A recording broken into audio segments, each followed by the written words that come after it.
It's Intrigue Gaming here, coming with a pickups video. I got a lot of video games with the money I got from Christmas. So, first game, I have Assault Suit Linos. Tried this game out on the PSN store, and I had a lot of fun with it, so I decided to purchase it. Assault Suit Linos, or Target Earth as Genesis fans may know it, was originally released in 1990 and is the first in the series, the latter being Sabinator. This remastered version of the original uncut Japanese game was released in the winter of 2015 for Japan and in the summer of 2016 for Europe and North America on PS4 and Steam. This game is a horizontal shooter with some platforming elements where you control an assault suit, a mech of sorts, over 8 stages. After each stage, you earn weapon and armor unlocks and are able to customize your loadout before the next mission. I found this game to be hard, but it's one I keep finding myself coming back to try to get better at. It's an amazing feeling when you finally beat a stage that has you pulling your hair out. It's an easy pick up and play and put down style game. Assault Suit Linos lends itself perfectly for people that may have limited time to game, where they just can't find the time to invest 80 plus hours into the current line of AAA games. Also picked up Claudian Returns. This is Sengoku. Also just seemed interesting. Watched a few videos about it. Easy pickup. Claudian Returns. This is Sengoku. Was developed by Nippon Ichi Software and released by NIS America in June of 2017. This is Sengoku is the second in a series, the first being Claudius Returns. This is RPG that was released back in 2010 for the PSP. This current gen action RPG features pixel graphics and short, usually under 5-minute levels.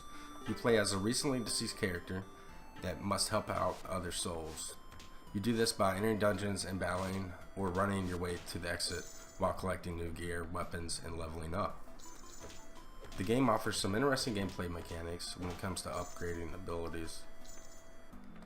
While the dungeons are short, the gameplay is fast-paced and requires some thought later on, which adds to its appeal.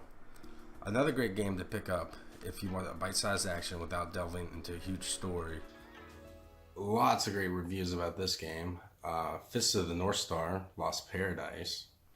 Fist of the North Star, Lost Paradise was developed and released by Sega. The game was released in Japan this past March and worldwide in October. Lost Paradise is the most recent in a long line of games and anime, mostly only released in Japan. Lost Paradise is a beat-em-up style third-person action game that features button combos and quick-time events that are easy to learn and hard to master, and lots of gore. It also features mini-games like some other Sega titles, Shenmue and Yakuza, where you can play retro arcades or participate in racing, bartending, or even be a doctor. Fist of the North Star, Lost Paradise, fast-paced beat-em-up gameplay and has tons of gore. Plays similar to a Yakuza game but keeps its own identity with beautiful cel-shaded graphics and an immersive story. I haven't put much time into this game as it deserves at the moment, but it's one I can't wait to delve back into on a weekend off from work. I saw this in the PlayStation Store, watched a few videos, and really intrigued me, so I decided to pick it up. Metal Max Xeno was developed by Kodakoa Games and published by NIS America. The game released first in Japan in April of last year and saw North America and Europe released in the following September. Metal Max Xeno is the 9th game in this series, but only the 3rd one to receive a North American release.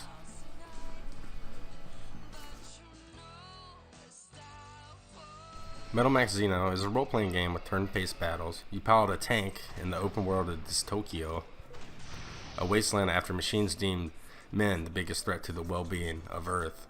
And in smaller areas like caves and tunnels, you go out on foot. It has the typical RPG elements, but you not only find or buy gear and weapons for your character, you also do the same for your tank. making for some powerful and fun combinations.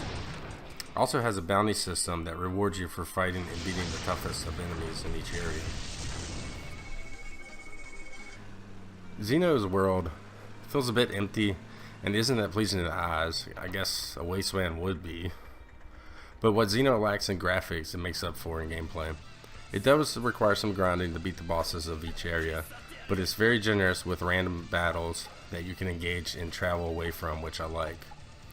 Even if you find yourself getting wrecked by a huge monstrous tank, no need to worry. You restart at base and can fast travel relatively close to where you died, making the game a bit easy, but not rage quitting frustrating. I've finished about a third of the story so far and look to finish the rest soon. Raiden 5 Director's Cut. I'm trying to start to get better as shooters. This looked like a pretty good one to start with. Raiden 5 Director's Cut was developed by Moss and published by UFO Interactive Games in North America. The Director's Cut version of the game was released in the fall of 2017. This version, in addition to the original game, includes a soundtrack, some extra levels, and 2-player local co-op. Raiden 5 is a vertical scrolling shoot 'em up. You have a choice between 3 different aircraft, each with their own strengths and weaknesses, but they all share the same bomb. The 5th installment of the series saw the addition of a shield energy bar, but at the cost of extra lives. Now after your shield's power is drained and you take a hit, it's game over unless you choose to continue. I put around 5 hours into this game and don't think my skills have improved much, but it's been really fun. Luckily for me, there's unlimited continues, so I don't need those super fast reflexes or the eyes of a hawk to get through the story. Hopefully with time I can get better and begin to fully enjoy a genre of games I've avoided due to the difficulty. But I gotta say, the mission was well accomplished. Shadow Tactics. I forgot about this game until recently. I really wanted it when it first came out on Steam, but forgot about it. So I saw it at GameStop, buy 2 get 1 free, picked it up. Shadow Tactics was developed using Unity by Mimimi Productions and published by Daedalic Entertainment. The game was released in August of 2017. Shadow Tactics is a stealth, real-time strategy game. It features 3 levels of difficulty. You can earn badges for each mission except for in easy mode. Once the mission is completed, then you can see what available badges there are to earn, increasing its replayability. I remember being interested in this game before its release on Steam, but after playing the PS4 version, it really hasn't grabbed me yet. Maybe it would be different if I played on Steam using a keyboard and mouse, where strategy games seem to shine, in my opinion. I just find myself uninterested in the story or mechanics of the game. Maybe I'll give it another shot in the future, since it has received pretty high reviews by reputable sources. It has a current Metacritic rating 85 of 100. South Park Stick of Truth. I got this. I have the South Park Fractured but Whole game. It came as a digital, but I just wanted the physical. South Park The Stick of Truth was developed by Obsidian Entertainment and published by Ubisoft. The Stick of Truth just recently saw a physical release for PS4 and Xbox One in February 2018. The Stick of Truth is a 2.5D RPG with turn-based battles with quick time events sprinkled in. It uses the same art style as the cartoons, even the same costumes as a 2002 episode that parodied Lord of the Rings: Two Towers. It makes a seamless jump to feeling like you're in an extended episode from the series. It pulls no punches and keeps with the show's comedic genius, with Trey Parker and Matt Stone writing the script for the game. The Stick of Truth would be a great RPG even if it was set somewhere else with a completely different art style. Its gameplay is that fun. So it being set in the South Park universe makes what would already be a great game into something amazing. The combat doesn't get too repetitive, as it slowly introduces new abilities and unlocks. And exploring the town and people of South Park is a blast. If you haven't played this game, or its new counterpart Fractured but Whole, what are you waiting for? The days of LJN style crappy movie adaptations are over, with this game doing what so many have failed to do so before, by just sticking to the base content and adding a fun game behind its veneer. Star Ocean, Integrity and Faithfulness. Always been interested in this series. I have a few of the older PlayStation games, so I thought I would give the new gen a go. Star Ocean, Integrity and Faithlessness was developed by Tri-Ace and published by Square Enix. The game was released for the PS4 in spring of 2016 and is the fifth in the series of mainline Star Ocean games. Integrity and Faithlessness is an action JRPG with seamless battles in a semi-open world. The battle system is intuitive and fun. You're able to upgrade your gear and weapons with abilities being unlocked as you level up. The story is dynamic considering which characters interact with the NPCs and changes accordingly. I've only just scratched the surface of this game, with only playing it for 3 hours or so, but I'm looking forward to putting more time to it when I can. It doesn't seem too grindy so far, and the story is progressing nicely. It reminds me a lot of the latest Ys game, Ys 8. I really like that there isn't random encounters that bog down your storyline progression, letting you run to the objective to try and complete it, and if you fail, go back, grind a few levels, and move forward. I'd love to have a more leisurely look around. Velocity 2X Critical Mass Edition. Saw a video from Radical Reggie talking about that this was a pretty cool game, so picked it up. Velocity 2X Critical Mass Edition was developed by Future Lab and published by Badland Games. It saw a release on the PS4 in the summer of 2017. The PlayStation version comes with a making of soundtrack in CD format and an instruction manual. From what I can tell, the Vita version features the same cover art, stating that it comes with the aforementioned extras, but in reality it doesn't, earning it a low score on Amazon. Velocity 2X Critical Mass Edition is interesting in the fact that it blends two different genres of games into one, that being a retro-inspired shoot-'em-up vertical stroller and speed platforming stages while you're on foot, with teleporting mechanics bringing an extra and welcome challenge to the gameplay. With tons of levels included in the base game and all the DLC that you get with the Mass Edition, I found myself revisiting earlier cleared levels, trying to clear it faster and collect all the crystals. This game is another game that lends itself to short bursts of play when you only have 10 minutes or so to play, but also can be consumed in a binge session trying to finish all the boards. It has great replayability, and I'm hoping this game sells well so they can develop the concept further and really blow my mind with a follow-up game.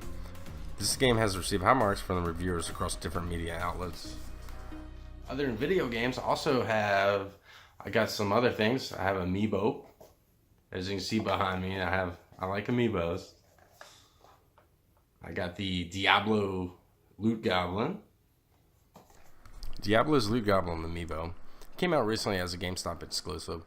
Seems that most of the Amiibos nowadays are exclusives or reprints of the more sought after ones, making it annoying to find if you don't pre-order. For example, I didn't pre-order Mega Man 11 or the Dark Souls one, and I'm having a heck of a time trying to find one at a decent price, or even at their original MSRP. So I was pretty excited to see my local GameStop had this one in stock.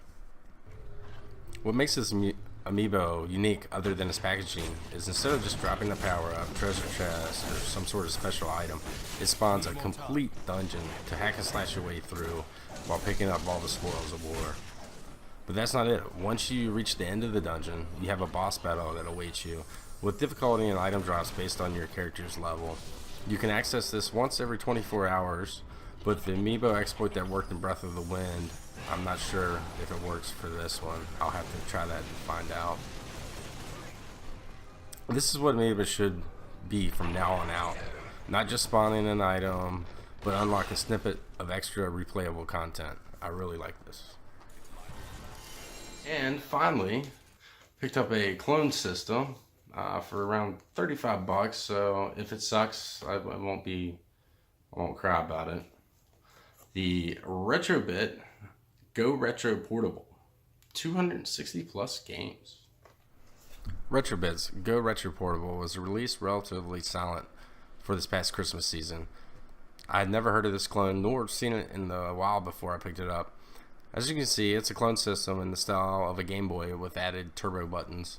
Features over 260 exciting games and around 30 or so licensed Capcom and Data East 8-bit titles.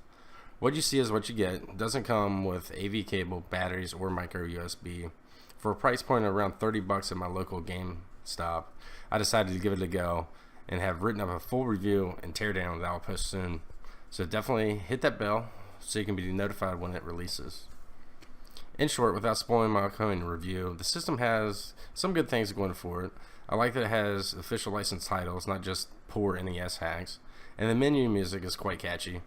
But does come with some cons, which will be explained in detail in my review. So catch that later on my channel, please.